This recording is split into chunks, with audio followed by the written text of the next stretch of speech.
جی حسن صاحب، آپ سے پروگرام کا آغاز کروں گی۔ بڑھیا باتیں کیا کرتے تھے نون کے تنظیمی ڈھانچے کو لے کر، اور آپ دیکھ رہے ہیں اب اختلافات جو ہیں کس قدر بڑھتے ہوئے دکھائی دے رہے ہیں پاکستان تحریک انصاف میں، اور کیا دیکھ رہے ہیں آپ سیاسی پارٹی کے لیے اور خاص طور پر جمہوریت کے لیے کتنا یہ خطرناک ہو سکتا ہے؟ دیکھیں، آپ جو بات کر رہی ہیں پاکستان مسلم لیگ نون کے کہ وہاں پر اختلافات ہوتے رہے، میرے خیال میں تو اختلافات ابھی بھی مسلم لیگ نون میں برقرار ہیں کسی نہ کسی جگہ پہ۔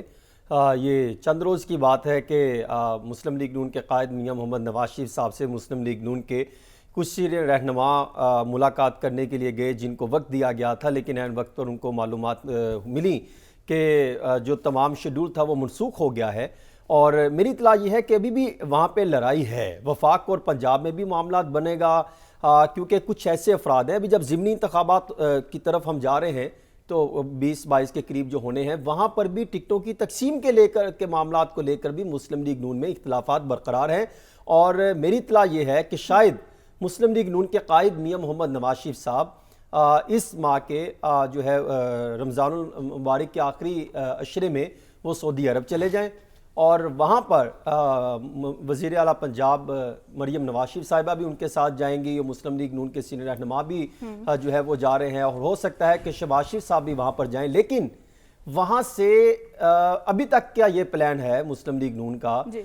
کہ شاید نواز شریف صاحب وہاں سے آگے لندن کی پرواز لے لیں اور وہ پاکستان نہ آئیں، اور وہ پھر کب آتے ہیں وہ تو کوئی اندازہ نہیں ہے۔ بریکنگ نیوز دے رہے ہیں ہمیں۔ تو دیکھیں، میں تو آپ کو خبر بتا رہا ہوں، آپ نے وہ شروع میں یا سوال کیا یا شرارت کی، تو میں نے آپ کو بتا دیا کہ مسلم لیگ نون کے معاملات بھی ایسے ہیں جو ابھی تک معاملات حل نہیں ہوئے، جس سے آپ یہ کہہ سکتے ہیں کہ وہاں پر بھی حالات کوئی تسلی بخش نہیں ہیں۔ اور رہی بات پاکستان تحریک انصاف کی، تو یہ تو ایک آرگنائزیشن سمجھ لیں یا اسے کوئی پارٹی کہتے ہیں، پارٹی سمجھ لیں، شروع دن سے ہی ان کے معاملات جو اللہ توکل ہی چلتے رہے ہیں۔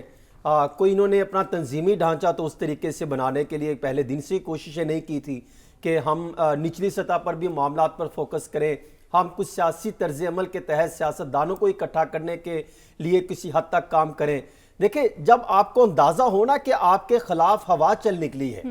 تو اس ٹائم آپ بہت سوچ سمجھ کے قدم بڑھاتے ہیں۔ آپ کو اندازہ ہونا چاہیے کہ آپ جب طاقتوروں کے ساتھ مقابلہ کرنے جا رہے ہیں تو اس وقت آپ کو دھیان سے سوچ سمجھ کے ایک سیاسی طرز عمل، ایک مفاہمتی اینگل سے آپ کو آگے بڑھنا ہوگا۔ لیکن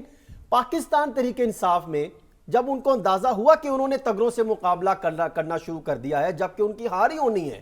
تو پھر انہوں نے آگے سیاستدانوں کو آگے لانے کے بجائے انہوں نے وکلا ٹیم کو آگے کر دیا، اور پھر غلطی پر غلطی کرتے چلے گئے۔ اور پھر یہ ایک ایسی سیاسی جماعت ہے، میں یہ سمجھتا ہوں کہ یہ اپنے یو ٹرن کو ایک بہت بڑی کامیابی سمجھتے ہیں۔ ان کو تو یہ چاہیے کہ جو ماضی میں غلطیاں ہوئیں، ابھی یہ معاملہ لے کر بیٹھ گئے کہ ہم نے سنی اتحاد کونسل کے ساتھ معاملہ ہوا۔ میری اطلاع یہ ہے کہ عمران خان صاحب نے، بانی پی ٹی آئی نے یہ بات کہی تھی کہ کسی بھی صورت ہم سنی اتحاد کونسل کی طرف نہیں جائیں گے۔ انہوں نے دو جماعتوں کی بات کی تھی، یا تو جماعت اسلامی کے ساتھ، یا وہ کہہ رہے تھے کہ ہم متحدہ مجلس وحدت المسلمین کے ساتھ جائیں گے۔ تو ہوا کیا؟ یہ تو فیصلے کوئی اور لینے لگ گئے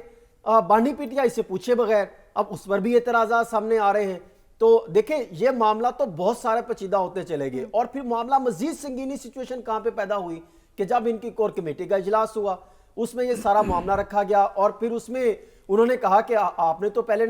بتایا ہی نہیں تھا۔ بھائی، ہوم ورک تو آپ کو کر کے آگے موو کرنا چاہیے تھا کہ ہم نے کس پارٹی کے ساتھ ہاتھ آگے بڑھانا ہے، کہ کونوں میں ہمیں جو ہے جس نے پہلے کوئی نشستوں کی فہرست جو ہے الیکشن کمیشن آف پاکستان کو جمع کروائی ہے یا نہیں۔ اور پھر دوسری چیز،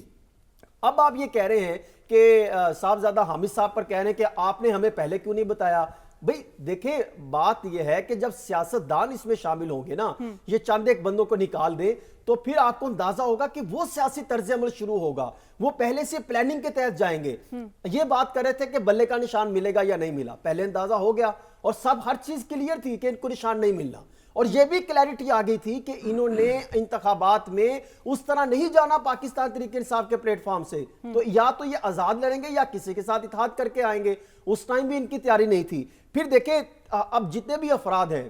پاکستان تحریک انصاف کے پاس، جتنے بھی یا کچھ آزاد ہیں یا سنی اتحاد کونسل کے ہیں، وہ ہر بندے نے اپنی اپنی لائن لے رکھی ہے۔ کوئی کس کی لائن ٹوک کر رہے ہیں، کوئی بانی پی ٹی آئی کی لائن کو یعنی بتاتے اپنی کچھ ہے، منمانیاں کی کرتے جا رہی کچھ ہیں ہے۔ حسن صاحب۔